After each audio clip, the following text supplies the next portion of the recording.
think people that are, sorry, it's quite emotional, but the people that go through the healthcare system and they have multiple issues of why they might be in pain, and they themselves might not recognise why. They may have latched onto something that's causing their pain but might not necessarily be that. It's difficult because there's so much prescribed harm, and the community and the people that live with persistent pain don't necessarily know that they can challenge decisions. They trust the healthcare professionals because they are healthcare professionals and they are the experts. But sometimes that outmoded biomedical model of expertise is causing more harm than good.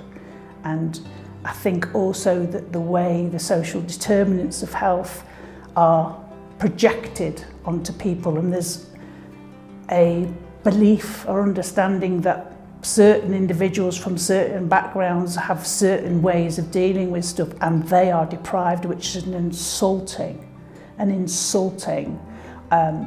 way of describing somebody. And the language that we use to tell somebody, we have to be so careful, because the way that person that's in pain hears that with all the other things that are going on in their life.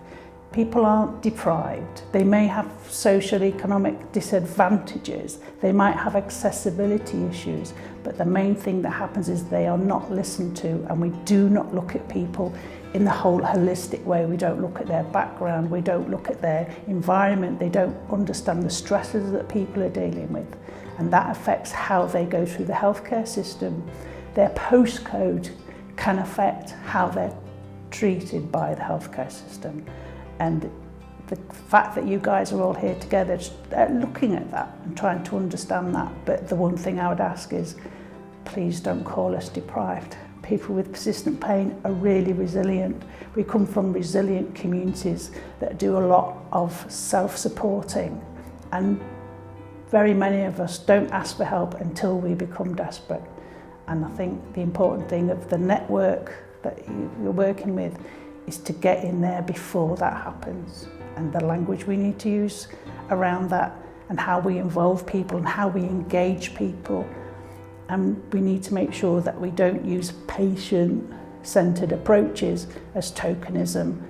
Ask the people that are on the journey to recovery to help you with your methods, to understand, is your approach right? And we will help you 100% every time.